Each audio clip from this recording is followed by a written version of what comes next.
আগামী 16 ফেব্রুয়ারি রাজ্যের বিধানসভা নির্বাচন, গণনা 2রা মার্চ। ইতিমধ্যে শুরু হয়ে গেছে সব কয়টি রাজনৈতিক দলের প্রচার। আসছেন সংশ্লিষ্ট রাজনৈতিক দলগুলির তারকা প্রচারকরা, করছেন দলীয় প্রচার। তার জন্য খরচ হচ্ছে লক্ষ লক্ষ টাকা। তবে এই টাকা সাদা নয়, সিংহভাগ কালো টাকা। ভোট মানেই টাকার ফুলঝুরি, ভোট মানেই কালো টাকার পাহাড়। আসন্ন বিধানসভা নির্বাচনে রাজ্য জুড়েই উঠছে কালো টাকা। কম বেশি বিভিন্ন রাজনৈতিক দল তাদের ভোটের কাজে সাদা টাকার পাশাপাশি ব্যবহার করছে বিপুল পরিমাণ ব্ল্যাক মানি। নির্বাচন কমিশনের চোখে ফাঁকি দিয়েই ভোট বাজারে চলছে কালো টাকার রমরমা। 23-এর ভোট বাজারে কালো টাকার কালো হাত লেগেছে রাজনীতির সর্বঅঙ্গে। ইতিমধ্যে প্রশাসন বেশ কিছু জায়গা থেকে উদ্ধার করেছে কালো টাকা, গ্রেপ্তার করেছে কালো টাকা বহনকারীদের, উদ্ধার করেছে গাড়ি।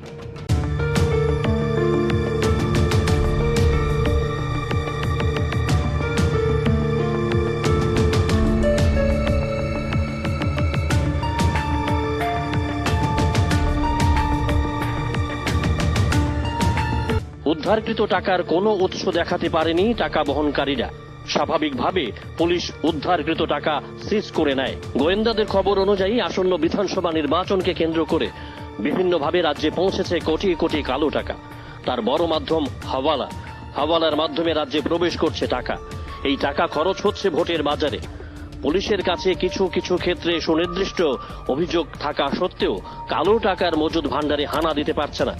অথচ দেশে হাওয়ালা মাধ্যমে টাকা লেনদেন সম্পূর্ণ বেআইনি।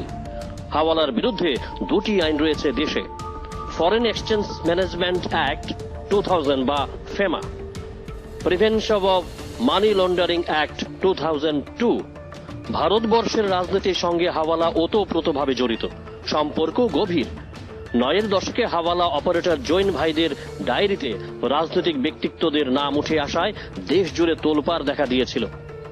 সেই ডায়েরিতে নাম ছিল প্রয়াত প্রাক্তন প্রধানমন্ত্রী রাজীব গান্ধী, প্রাক্তন উপপ্রধানমন্ত্রী লাল কৃষ্ণ আদবানি, প্রাক্তন অর্থমন্ত্রী যশবন্ত সিনহা, প্রাক্তন উপপ্রধানমন্ত্রী দেবিলাল, উত্তরপ্রদেশের প্রাক্তন মুখ্যমন্ত্রী এনডি তেওয়ারি, প্রাক্তন কেন্দ্রীয় মন্ত্রী নটবর সিংয়ের।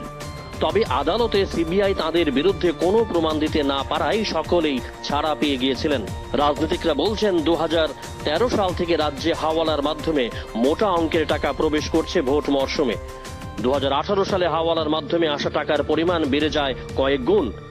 আর 2023-এর ভোট বাজারে পাখির মতো ডানা মেলে ওরা কালো টাকার বান্ডিল আসছে হাওয়ালার মাধ্যমেই। Bureau report, jam 24 news.